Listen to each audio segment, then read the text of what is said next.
А найдивніше в житті дорослої людини, що можна бути роками зайнятою і при цьому абсолютно загубити себе. Тобто ти начебто плануєш, робиш якісь задачки, ходиш на роботу, їздиш на відпочинки, на вихідні, десь там навіть посміхаєшся в потрібних місцях, да, і начебто все ок.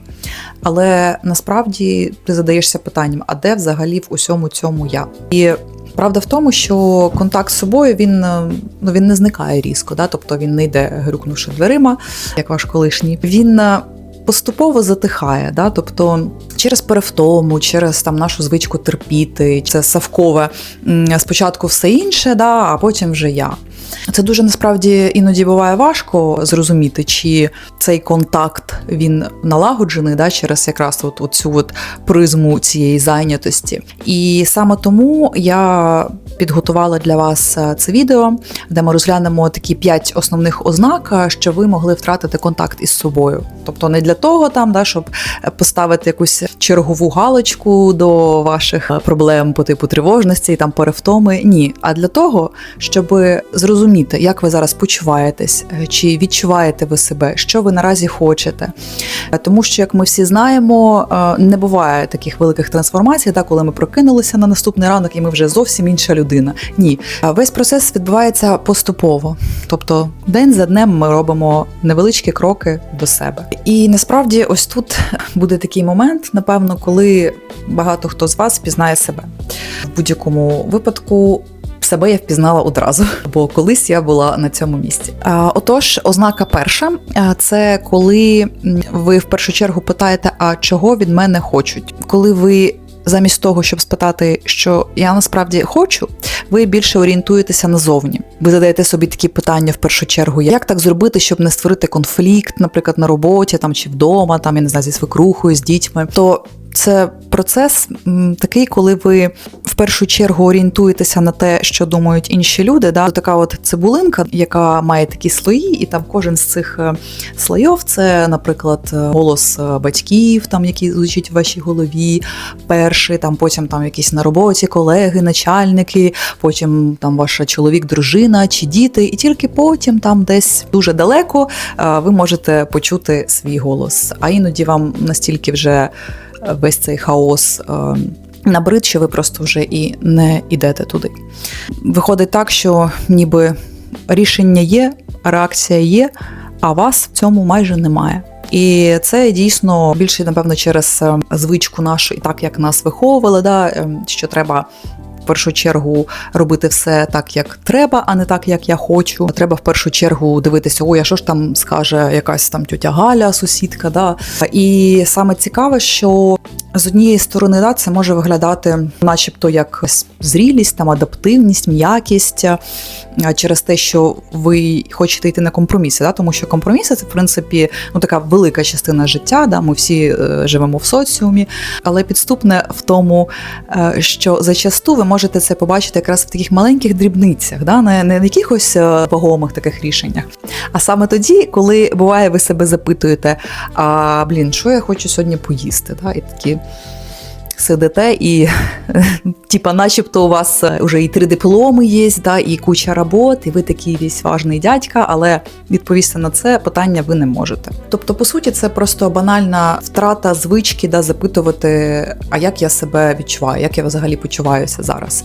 І якщо ви дуже довго живете в такому режимі підлаштування, іноді це може виглядати, начебто це такий ваш характер, да. Але насправді це може бути і не він, а це дійсно може бути як таке самозникнення, знаєте, в соціально прийнятій формі. І, в принципі, з цього питання про що я хочу їсти сьогодні, да, витікає друга ознака, коли ви, в принципі, не знаєте, що ви хочете, да, таких в дрібних моментах.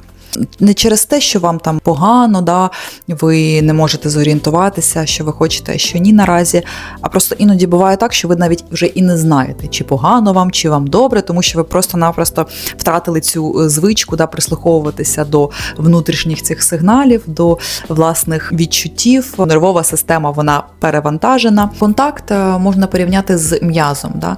Тобто, якщо довго не користуватися ним, то він не зникає, просто він слабше. Коли людина людина живе досить довго, да, в режимі треба замість хочу, то вона просто втрачає цю здатність помічати ці внутрішні сигнали. І не треба чекати якогось великого краху, щоб зрозуміти, що, я взагалі там себе не чую.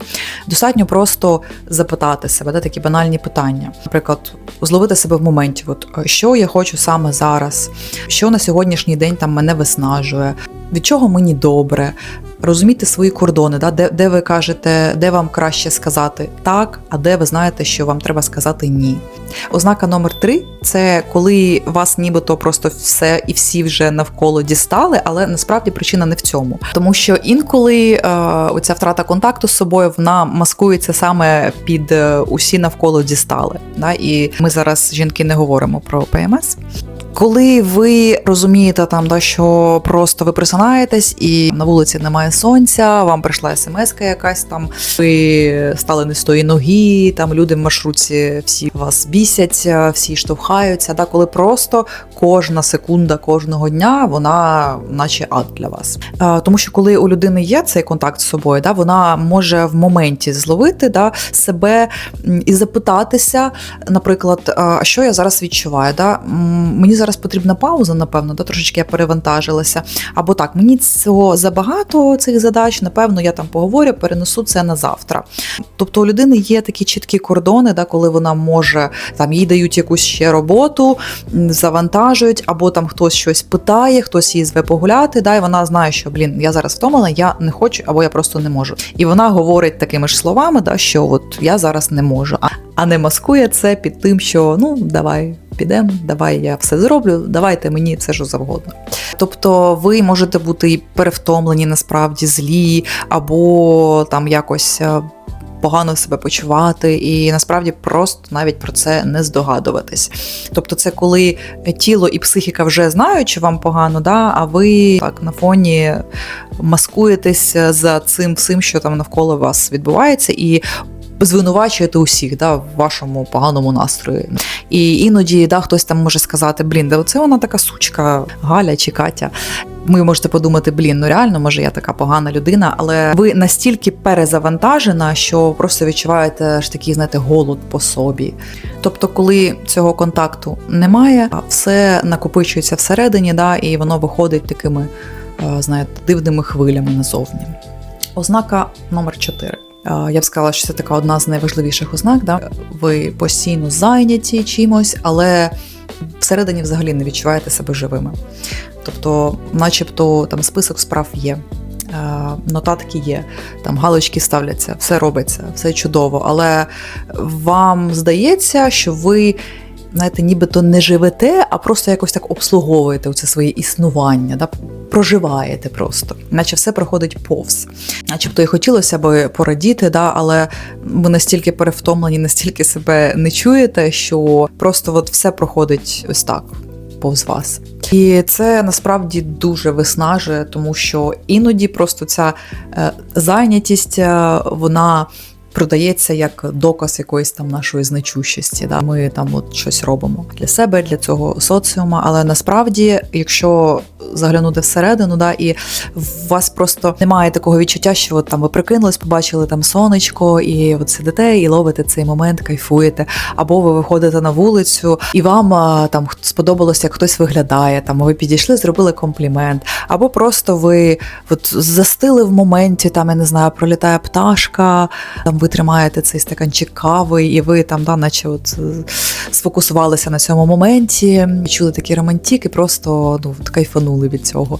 Тобто, коли ви реально радієте взагалі кожній секунді кожного дня. Не будемо вже сильно це утрірувати, але по великому рахунку ви хоча б відчуваєте щось, і відчуваєте це щастя кожного дня. Але ви насправді відчуваєте таку порожнечу, тобто вас не радує вже нічого, в принципі. І насправді в цю пастку якраз таки найбільше попадаються такі дуже відповідальні, дуже такі дорослі, усвідомлені люди, тому що вони мають цю звичку триматися. Треба триматися, а не жити це життя. Ознака номер 5, і це, в принципі, остання ознака, але, мабуть, вона я б сказала, така найтонша з ознак. Це коли ви відчуваєте таку порожнечу всередині, навіть якщо зовні виглядає нібито все нормально. Да? У вас там, можливо, все чудово, є сім'я, робота. Тобто, начебто, все йде нормально, да? Немає ніякої такої трагедії, все відбувається поступово, начебто за планом. Да? Але от коли ви залишаєтеся наодинці, можливо, ввечері, або, в принципі, там в якийсь момент, коли ви не зайняті, да? Якось от замість того, щоб відчути якесь полегшення, ви відчуваєте навпаки пустоту, да, яку вам хочеться заповнити. Це, в принципі, не так легко цю ознаку пояснити, але я думаю, що хто це відчував колись або відчуває наразі, зрозуміє, про що я. Багато людей, вони в ці моменти, коли відчувають цю порожнечу, да, вони починають ще більше себе завантажувати, просто щоб не залишатися там наодинці, да, просто щоб щось робити, щоб відчувати якоюсь там себе ефективною, корисною.